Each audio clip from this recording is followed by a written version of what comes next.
ini engkau sudah menjauh dari Tuhan, kalau selama ini engkau sudah meninggalkan Tuhan, saya mau katakan hari ini datang kembali kepada Tuhan. Bangun hubungan yang erat kepada Tuhan, mendekat kepada Tuhan. Ingat pertolongan Tuhan di masa-masa lalu kita. Ingat pertolongan Tuhan ketika kita mengalami masalah. Kalau kita bisa ada sampai hari ini, semua karena Tuhan. Renungkan segala perbuatan kita, kesempatan yang Tuhan berikan kepada kita. Kalau kita ada sampai hari ini, saya yakin dan percaya semua karena kebaikan Tuhan. Saudara yang dikasihi di dalam nama Tuhan, pada kesempatan kali ini saya rindu menyampaikan kebenaran firman Tuhan untuk menguatkan saya dan saudara. Pada hari ini kita akan berbicara tentang masa depan. Apa yang dimaksud dengan masa depan? Masa depan adalah suatu hal yang belum kita ketahui, masa yang akan datang yang belum kita mengerti.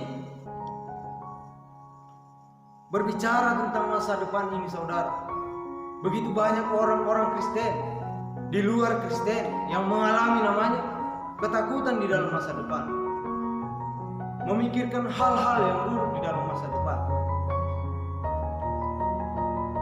Kalau kita belajar menurut firman Tuhan, mari sama-sama kita membuka Alkitab kita dalam Amsal 23 ayat yang ke-18. Saya bacakan begini firman Tuhan. Karena masa depan sungguh ada dan harapanmu tidak akan hilang. Firman Tuhan berkata, saudara, masa depan kita sungguh ada. Tetapi masa depan yang bagaimana? Masa depan itu ada dua, yaitu masa depan yang indah dan masa depan yang suram. Bagaimana kita mendapatkan masa depan yang indah? Yaitu dengan berharap kepada Tuhan. Kalau saudara, kalau saya dan saudara mengharapkan masa depan yang indah, artinya kita harus datang kepada Tuhan. Kita menyerahkan kehidupan kita kepada Tuhan. Kalau kita menyerahkan semua kehidupan kita kepada Tuhan, menyerahkan masalah-masalah kehidupan kita kepada Tuhan, firman Tuhan berkata, harapanmu tidak akan hilang. Mungkin saudara mengharapkan hal-hal yang indah, mungkin saudara mengharapkan pekerjaan, harapkan hal-hal yang Anda ingin. Kalau kita menjalani kehidupan kita dengan firman Tuhan, harapanmu tidak akan hilang, saudara. Tetapi kalau kita jauh dari Tuhan, kalau kita tidak melakukan firman Tuhan di dalam kehidupan kita, apa yang kita dapatkan? Masa depan yang suram. Maka dari ini, mengapa kita sebagai umat Kristen, kita sebagai orang Kristen belajar tentang firman Tuhan?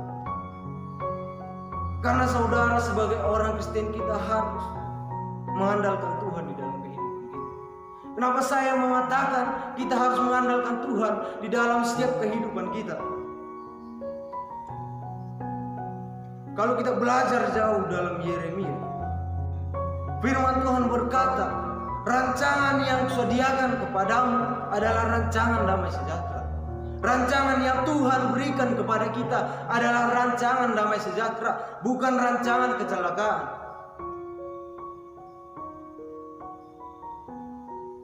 Mungkin kita mengerti akan firman Tuhan ini, tetapi kita mengandalkan kekuatan kita dalam menjalani kehidupan kita. Kita kurang percaya, kurang memiliki iman di dalam kehidupan kita. Kalau kita juga belajar jauh dalam Ibrani, jelas dikatakan iman adalah dasar dari segala sesuatu. Artinya saudara, kehidupan kita ini sebagai orang yang percaya kepada Yesus, orang yang percaya kepada Allah, mendasarkan hidup kita dengan iman kepercayaan kita kepada Allah, menyerahkan kehidupan kita kepada Allah. Mungkin banyak tantangan-tantangan yang kita hadapi, banyak gesekan-gesekan yang kita hadapi, banyak cobaan-cobaan yang tidak dapat kita mengerti. Tetapi saudara, firman Tuhan berkata, taruhlah harapanmu di hadapan Tuhan, taruhlah keinginan-keinginanmu di hadapan Tuhan. Tuhan tidak menjanjikan berjalan bersama dia selalu berjalan mulus. Tuhan tidak menjanjikan berjalan bersama dia tidak mengalami yang namanya masalah. Tetapi Tuhan berkata, berjalan bersama dia kita akan mengalami yang namanya lembah kekelaman. Tetapi saudara, lewat kita mengalami lembah kekelaman, lewat kita mengalami yang namanya pencobaan-pencobaan, ini adalah suatu jalan untuk kita menuju masa depan yang indah. Ini adalah jalan untuk kita memiliki yang namanya hal yang indah di dalam Tuhan.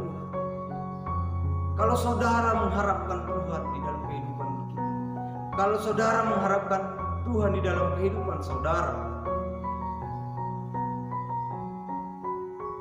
yakin dan percaya Tuhan pasti memelihara kita. Jadi saudaraku yang dikasihi di dalam nama Tuhan, hari ini saya mau tekankan kepada kita, kepada saya dan saudara, kuatkan imanmu, mendekat kepada Tuhan. Kalau selama ini engkau sudah menjauh dari Tuhan, kalau selama ini engkau sudah meninggalkan Tuhan, saya mau katakan hari ini datang kembali kepada Tuhan. Bangun hubungan yang erat kepada Tuhan, mendekat kepada Tuhan. Ingat pertolongan Tuhan di masa-masa lalu kita. Ingat pertolongan Tuhan ketika kita mengalami masalah. Kalau kita bisa ada sampai hari ini, semua karena kebaikan Tuhan. Camkan ini di dalam hati kita saudara. Imani, renungkan segala perbuatan kita. Apakah kita sudah menyenangkan Tuhan? Apakah kita menyakiti hati Tuhan? Ini yang menjadi pertanyaan besar di dalam hati kita. Sebagai umat Kristen, mari dasarkan iman kepercayaan kita kepada Tuhan. Jadi saudaraku yang dikasihi di dalam nama Tuhan, tetapkan kehidupanmu, mendekatlah kepada Tuhan. Taruh setiap masa depan di dalam nama Tuhan. Taruh setiap harapan di dalam nama Tuhan. Puji Tuhan, inilah renungan yang saya mau sampaikan kepada kita, pada saya dan saudara, untuk saling mengingatkan kita bahwa bersama Tuhan pasti indah, bahwa bersama Tuhan kita akan mengalami yang namanya damai sejahtera. Amin. Terima kasih. Puji Tuhan, Tuhan Yesus